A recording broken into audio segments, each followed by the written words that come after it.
एक गांव में एक बढ़ाई हुआ करता था। उसका नाम चमन था। चमन को पत्नी और बच्चे थे।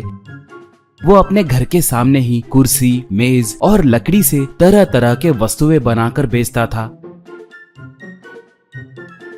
अगर कोई गांव वाला घर में बढ़ाई के काम के लिए बुलाते तो वो वहां पर जाता था, मगर ज्यादातर गांव वाले उससे काम करवाकर कुछ ना कुछ बहाना बना के उसे बहुत कम पैसे देते थे। वो देखकर चमन बहुत दुखी होता था। तब पत्नी, आपसे काम करवाकर लोग पैसे कम क्यों दे रहे हैं? वैसे लोगों के पास फिर कभी मत जाइए। आजकल इस गांव में धोखेबाज लोग बहुत बढ़ गए हैं। बोलती। चमन तब क्या करे, बोलो वो बड़े लोग हैं, नहीं जाऊंगा कहकर बोले तो अच्छा नहीं रहेगा ना। गांव का सरपंच भी धोखेबाज आदमी है। वो पैसे बांटकर वोट खरीदता है और ये लोग पैसे लेकर उसे वोट देते हैं, इसलिए गाँव ऐसा है, कहा।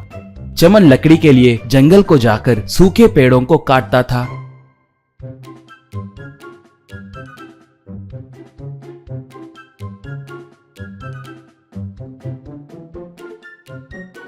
कटे हुए तनों को सर पे रखकर घर लाता था। उनसे वो तरह तरह के वस्तुएं बनाकर बेचता था। एक बार जब वो एक नदी के पास एक पेड़ को काट रहा था, तब उसकी कुल्हाड़ी गलती से फिसलकर पानी में गिर गई। चमन तब, हे भगवान, अब कैसे? एक अकेली कुल्हाड़ी भी पानी में गिर गई है कहकर दुखी होने लगा। इतने में पानी में से एक देवी बाहर आई। उसके हाथ में उसकी कुल्हाड़ी थी।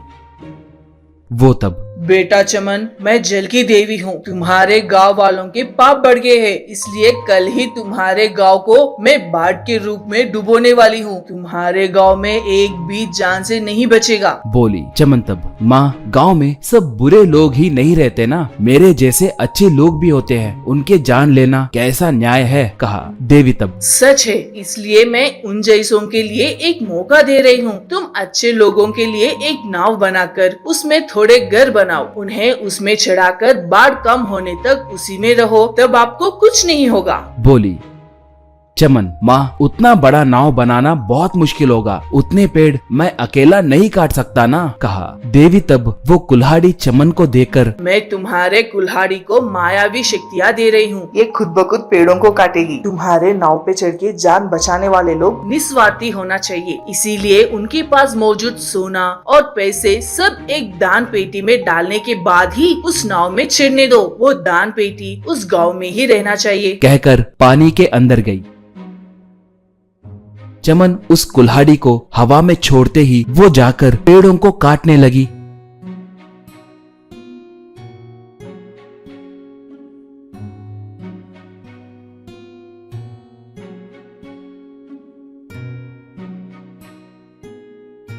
चमन उन लकड़ियों से एक बड़ा नाव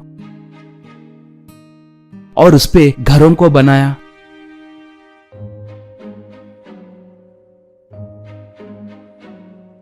बाद में गांव में आकर जो भी था वो सब बताकर वहां पर एक दान पेटी लगाया। ये सुनकर एक, क्या रे चमन, तुम किसे धोखा देना चाहते हो? हम तुम्हारी बातों पे यकीन कैसे करें? कहा। एक और, हमसे दान पेटी में पैसे डलवाकर बाद में तुम उन्हें चुराने के लिए सोच रहे हो क्या? तुम हमें धोखा नहीं दे सकते, कहा। एक औरत, चमन अच्छा आदमी है, दूसरों को धोखा देने की आदत उसे नहीं है, मैं उस पे भरोसा कर रही हूँ, बोली। तब थोड़े लोग, हाँ हाँ, चमन की बातें सच है, कहकर उनके पैसे और सोना उस दान पेटी में डाल दिए।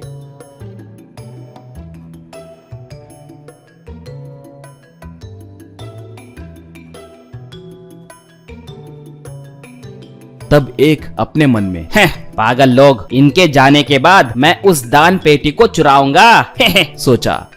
ऐसे चमन पे भरोसा करने वाले सब उसके पीछे जाने लगे। वह सब नाव पे चढ़ के उन घरों में गए।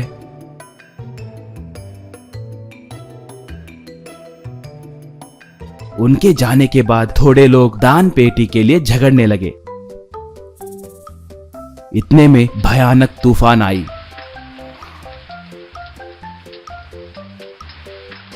बारिश गिर के बाढ़ आई। वो नाव उस बाढ़ में जाने लगी।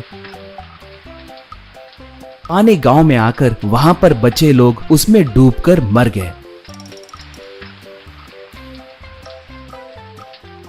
बाढ़ कम होने के बाद वो नाव तट पर पहुंची। चमन वाले गांव को जाकर देखे तो वो दान पेटी वहीं पर था। उसमें से जिन जिन के पैसे सोना थे वो सब ले लिए। ऐसे उस गांव के धोखेबाज लोग खत्म हो गए।